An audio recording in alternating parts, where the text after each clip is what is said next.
오늘은 4절 말씀, 애통하는 자는 복이 있나니 그들이 위로를 받을 것이며 말씀을 가지고 우리가 살펴보도록 하겠습니다. 이 애통하는 자는 복이 있나니 그들이 위로를 받을 것이며 라는 말을 오늘 우리에게 주시는 말씀입니다. 첫째는 심령이 가난한 자가 애통하는 자가 된다라는 사실입니다. 심령이 가난한 자는 이미 말씀드렸듯이 주님의 그 생명을 사모하고 주님이 그 심령 속에 생명으로 임하기를 간절히 사모하는 심령이 가난한 자입니다. 주님께서 심령이 가난하다는 것을 깨닫게 하여 주지 않으면 깨달아 알 수가 없습니다. 이 세상의 사람들이 세상을 따라서 열심으로 사는 것은 그들의 심령이 가난하다는 것을 알지 못하기 때문입니다. 어떤 면에서는 심령이 가난한 것을 느끼기는 하겠죠. 그러나 그것을 세상의 것들을 열심을 내고 세상의 것들을 채우고 충족할 때 그들이 심령이 부유해질 거라고 생각하기 때문에 세상을 향해서 나아가고 있는 상태죠. 그렇지만 주님께서는 우리에게 지금 말씀하시는 심령이 가난한 자라는 것은 하늘의 소망을 가지고 하늘의 생명을 사모하는 심령을 말하는 것입니다. 정말 우리에게 생명을 주는 것, 우리에게 참 복이 무엇인가를 아는 자가 심령이 가난한 자가 되어집니다. 세상에서 물질이 주는 복, 세상에서 물질이 주는 풍요함, 그 세상에서 얻어지는 부귀 영화를 바라보는 자는 심령이 가난한 자가 아닙니다. 참으로 심령이 가난한 자는 하나님의 생명이 내 안에 늘 충만하고 늘 넘치기를 바라는 자죠. 그런 자들은 무엇을 깨닫게 되냐 하면 내 안에 얼마만큼 하나님의 생명이 부족하고 부족한지를 날마다 더 깨닫게 됩니다. 상대적으로 하나님의 생명이 부족하다고 깨닫는 반면에 내가 너무나 하나님 앞에 부족한 죄인인 것을 깨닫게 됩니다. 그럴 때 나타나는 증세가 애통하는 심령이 되어집니다. 이스라엘 백성들을 돌아볼 때 주님은 그들이 애통하는 자가 되어지게끔 그들로 하여금 주위에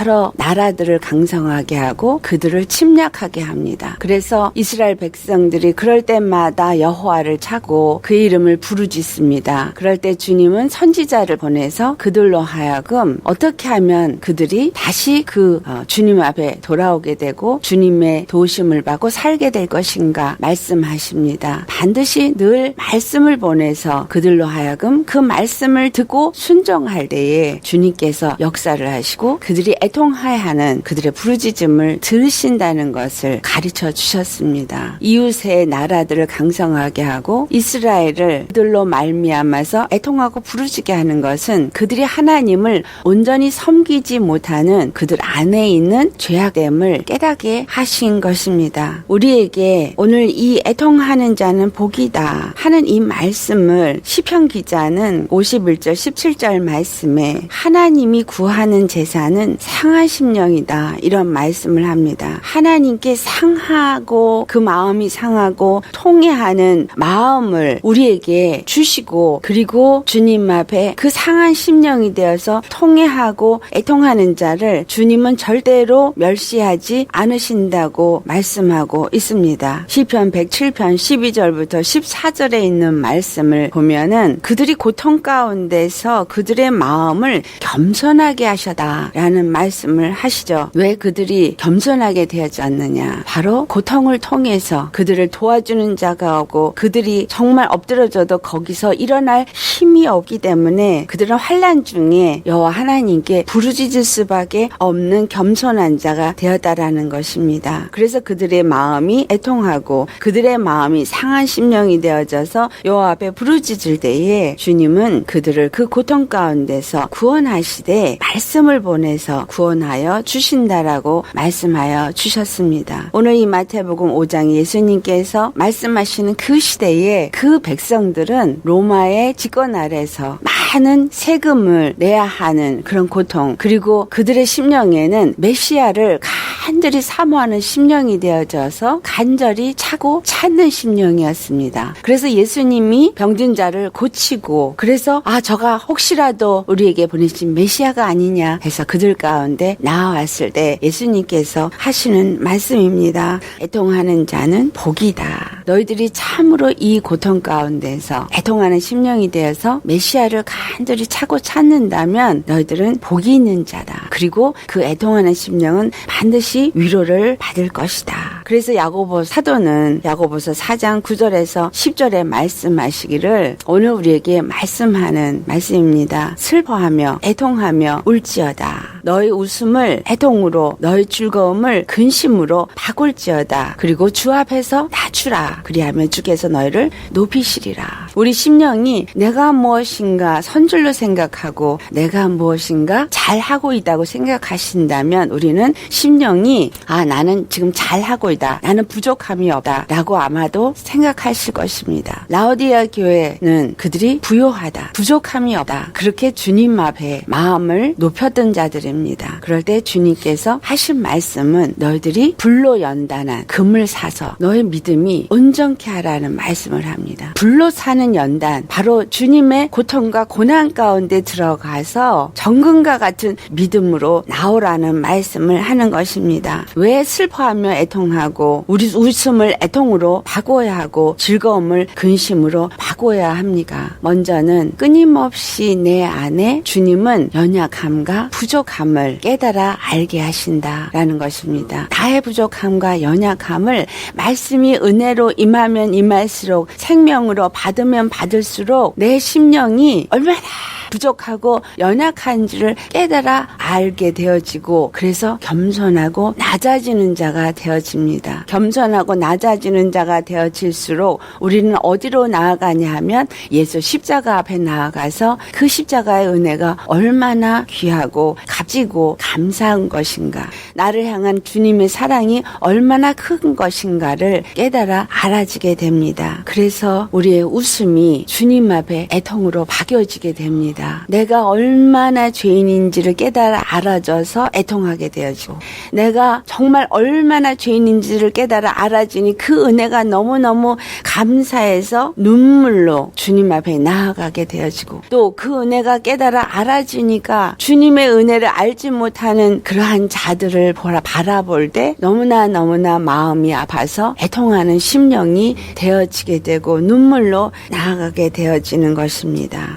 우리 잘 아는 다니엘이 바벨론에 끌려가서 그곳에서 포로 생활을 하면서 그는 참으로 주님 앞에 애통하는 심령을 가졌습니다. 그 바벨론에서 종살이를 할 때 다니엘은 다른 사람들하고 다르게 왕을 섬기는 자로서 대우를 받았던 자입니다. 그러나 그는 그 바벨론에서 누렸던 부귀영화, 그가 가졌던 명예를 만족하던 자가 아니라 그 땅에서 얻어진 부귀영화를 기뻐하기보다는 주님 앞에 애통하는 자였습니다. 왜냐하면 참으로 그가 아무리 부귀영화를 누린다 할지라도 그는 그 이스라엘의 패망을 애통하였던 자고 이스라엘의 회복을 기다리는 자요. 그리고 정말 주님의 나라가 온전히 세워지고 주님의 백성으로서 주님께 영광 돌리는 자가 되기를 원하였기 때문입니다. 그래서 늘 주님 앞에 기도하는 자가 되어져서 애통함으로 주님 앞에 금식하며 기도로 나아갔을 때 그는 하나님으로 하여금 위로를 받습니다. 어떤 자가 애통할 수 있느냐? 하늘의 소망을 가진 자가 애통할 수 있고 그 심령이 늘 하나님의 말씀의 생명을 간절히 간구하는 가난한 심령이 되어졌을 때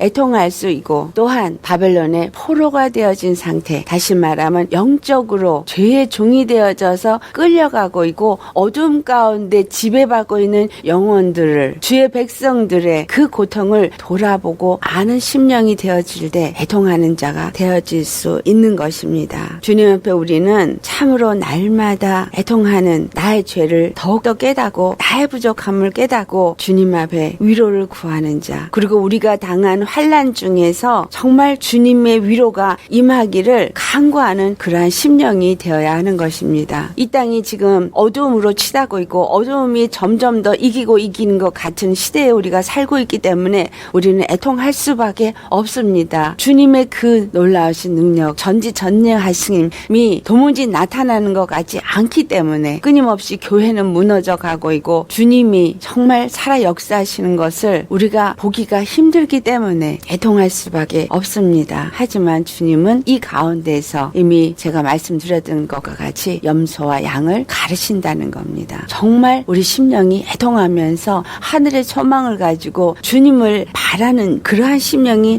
되는 자인가, 정말 애통하는 심령으로 예수님의 십자가 앞으로 나오는 자인가, 그러한 양과 염소를 가르신다라는 겁니다. 그럴 때 애통하는 자에게 위로를 주신다라고 말씀하였습니다. 우리에게 주신 위로는 무엇입니까? 예수님이 이 마태복음 5장에 그들에게 너희가 애통한다면 위로를 받을 것이다 라는 말씀은 예수님께서 곧 십자가에서 죽으시고 부활하심으로 말미암아 너희는 바로 이 구원을 맛보는 자가 될 것이라는 것을 말씀하십니다. 오늘 우리에게 이것이 성령으로 말미암아 임하셔서 예수님이 십자가에 죽으시고 부활하셨다는 것을 믿게 하여 주시고, 그래서 예수님을 우리의 구원의 길이 되어 주셨고 우리에게 영원한 생명을 얻는 부활을 이루는 그러한 길을 만들어 주셨다라는 것, 담대하게 하나님 앞에 나아갈 수 있는 길이 되어 주셨다라는 것을 말씀하고 있습니다. 그래서 우리는 예수 그리스도의 십자가를 통해서 성령으로 말미암아 위로를 받는 자가 되어지게 되는 것입니다. 십자가를 믿느냐? 그렇다면 우리는 그 십자가를 통해서 위로를 받는 자가 되어집니다. 고린도서 1장 4절 말씀에 우리의 모든 환난 중에서 우리를 위로하사 우리로 하여금 하나님께 받는 위로로 환난 중에 있는 자들을 능히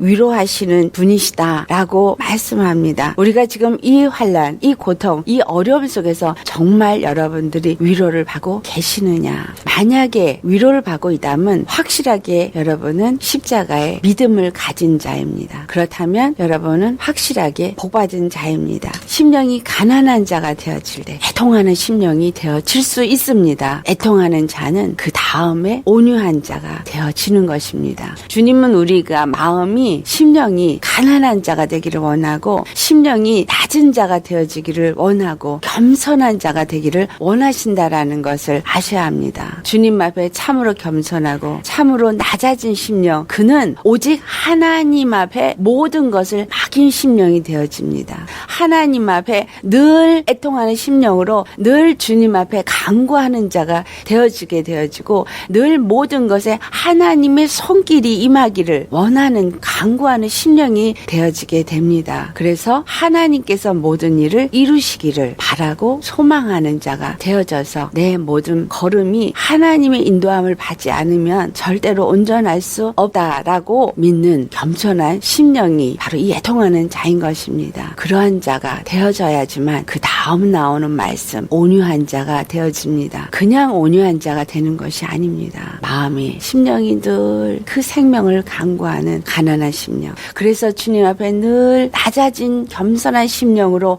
애통하는 자가 되어질 때 우리는 온유한 자가 되어질 수 있습니다. 이 온유한 자에 대한 얘기는 내일 또 계속해서 말씀을 나누도록 하겠습니다. 우리는 참으로 심령이 가난한, 참으로 주님 앞에 늘 애통하는 심령, 그래서 늘 십자가에 가까이 나아가고 그 좁은 길을 나아가되 주님을 늘 구하고 간구하면서 십자가를 짊어지고 고난 가운데서 위로를 받으며 나아가는 복된 심령이 되시기를 예수 이름으로 축원합니다. 아멘.